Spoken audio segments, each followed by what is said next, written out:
How's it going, everybody? Chris Card's back through the mail. Monday, 5 returns for you today. Our first coming to us from West Palm Beach, Florida.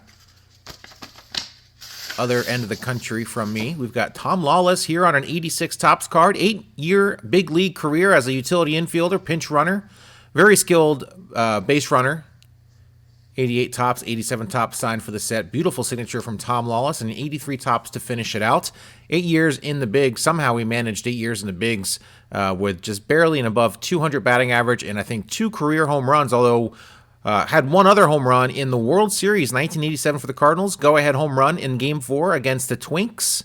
Of course, the Twins would go on to win it all that year, but Tom had a surprising home run in Game 4 of that series. The only man to ever be traded for Pete Rose. That's right. He was an Expo in 1984 when the Reds shipped the Expos Pete Rose for Tom Lawless. How about that, trivia fans? There you guys go. Nice first return from Tom Lawless. Let's move on, guys, to return number 2. Columbia, South Carolina for our second return here. And we have the back of an 88 Fleer looking at us. We've got the front of a 92 Upper Deck, Bill Landrum. Bill Landrum in his Pirates uniform. That was when he had the most success during his 8-year career. Only started 2 games in those 8 years, mostly a reliever. Very good, racked up 58 saves with the Pittsburgh Pirates. And 8-year career, and then he was done. He basically said he was done with baseball, and baseball was done with him. He said he had to work all day, every day, 365 days a year to keep up with basically the talent at the major league level. He was not a very talented pitcher in his own words, and he had to work at it very, very hard.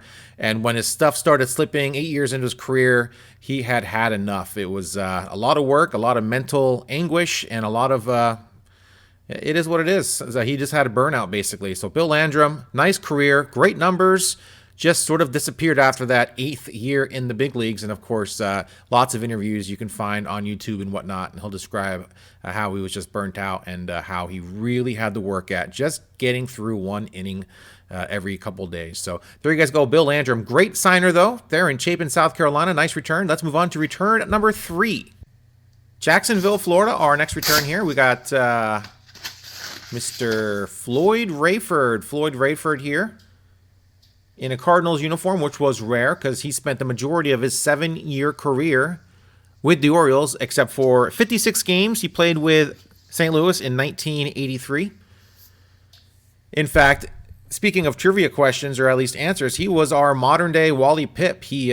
He was replaced by Cal Ripken way back in 1982, and that was the game Cal started his 26-32 consecutive games played streak, replaced Rayford, and ended up back in the minors, and of course off to St. Louis the next year. So Floyd Rayford, very nice return from him. Called him Sugar Bear because he looks like a sugar bear? Question mark. I don't know what a sugar bear looks like, but that's what they called him. Big guy, girthy, and there you guys go. Kind of looks like a chubby Eddie Murray, although Eddie was pretty svelte. I mean, Eddie was he got a little heavy too, I think, but a heavier Eddie Murray. There we go. Floyd Rayford, nice return from him. Great signer. Let's move on, guys, to our next return. All right, folks, our next return from Phoenix, Arizona. Phoenix, Arizona, our next return here. And we've got some questions answered. All right, how about that? And we've got cards in here somewhere, hidden, maybe in the end. No, we don't have any cards in this envelope. We just have answered questions, so you never know what's going to happen on Through the Mail Monday. This is our first return with questions answered, no cards, in fact. Let's see here who it's even from. It's from Mr. Fox. That's going to be Eric Fox, who played with the A's 92 to 94 and a short time with the Rangers in 95. He's, what do you think of the new rule changes in MLB? He said, I like the pitch clock, speeds up the game. Bigger bases, not quite sure, question mark, question mark. Who was your favorite teammates? He said Willie Wilson and Dave Henderson.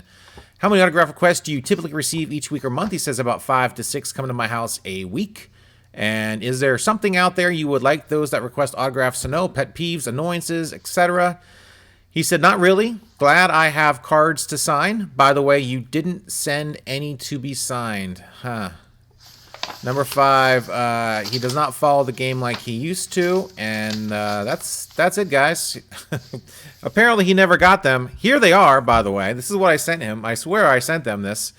Even a pretty couple of cool minor league cards in there, so bummed out about this return. Glad he answered the questions. In fact, I asked everyone so far questions, and he's the only one that responded to questions so far, so Eric Fox, nice return from him, I think. I do not have these cards in my possession. I am pretty sure I sent them, so maybe they ended up somewhere else, perhaps, by the time they got to him. I don't know what happened there, guys. That's weird. I've got a stack of cards in front of me right now. These are all the cards I'm getting ready to send off, and I guarantee you, once they leave my desk, they are in envelopes. So if I still have his cards somewhere on my desk, and I actually forgot to put cards in the envelope, I would still have them, but I do not have them. I swear I don't have them, so I'm not sure what happened, but I don't know. If I come across them, I'll let you guys know. But there you guys go. Eric Fox, he's a great signer. Answer some questions. Let's move on, guys, to our 4th, I guess, and final return of the day. I guess you can't consider that a return. So I guess instead of 5 returns, we got 4 returns today. So, all right, let's move on.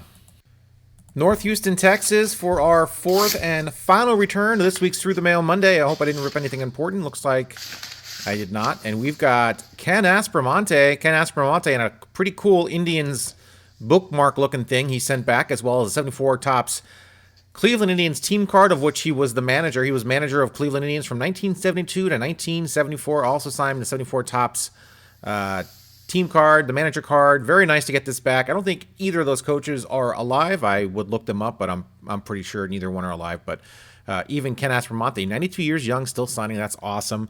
Did spend 7 years in the big leagues. Seemed like everybody we got back this week either had a 7 or an 8-year career. 7 years in the bigs. Spent time with the Senators, the Indians, the Red Sox. There's information. Nice to get a couple more 74 Topps team card signed for the set. Very cool.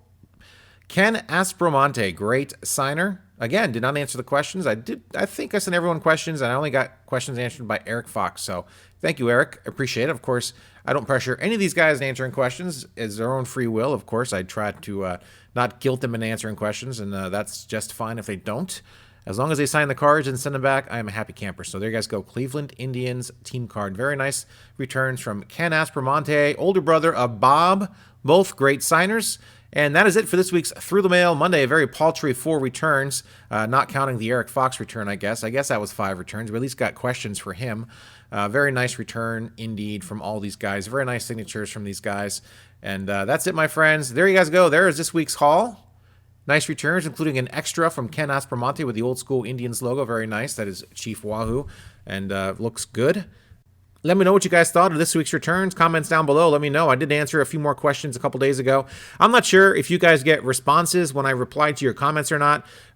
Very rarely. I don't get any notifications whatsoever when people respond to me or anything like that. So I'm not. I usually have to click on the comment section, and that's kind of how I find out if anyone actually gets back to me. So if you guys do not know, including the guy that wanted to know the Bill Mazeroski card from last year, that was 1999. Upper Deck memorable moments. HR5 I think was the number. So I didn't respond to tell you what Mazeroski card that was, and a few other guys asked questions. Appreciate it. I love it. Love the interaction. Thanks, guys. If you have any questions, let me know down below. I will let you know, and I will always respond to your questions. Sometimes it takes me a few days, so might take me even a few more days. This week I'm busy traveling, and not for anything fun, just sort of some work stuff.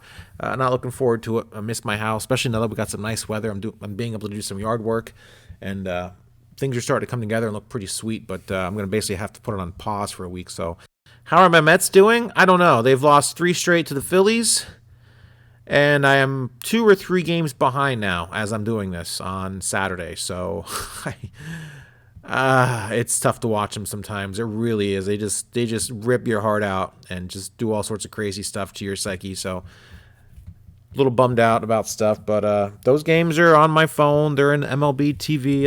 I'll watch them eventually, but the level of play sometimes is really just too much to take. You know, can't pitch, but they can hit. They can't hit, but they can pitch. It's just they can never seem to put it together. So it is what it is, guys. Being a Mets fan is torture. It's torturous. I don't wish it upon my worst enemy. That's it, my friends. I'm going to end this on a down note. Sorry. I'm just thinking about, I love baseball. Guys, it's my sport. So I love my Mets too. 40, 45, I'll be 46 this year, 46 years old. Still love baseball. And hopefully I'll love it my whole life. I don't know if there'll ever come a point where I kind of drift away from it and stop paying as much attention to it as I do now. But still excites me and motivates me every week, every day to watch. Like sometimes though, your team just beats it out of you, and you need to take a break. So I've taken about a 3-game break. I'm not even sure what's going on. I don't check spoilers because I do want to watch the games eventually and catch up. That's probably what I'll do this upcoming week. I'll probably catch back up and let the misery commence and keep continuing with this season and see what happens. So thanks for watching, my friends. Appreciate each and every one of you. Thanks for liking and commenting on the videos. I appreciate that as well. And that's it, my friends. See ya.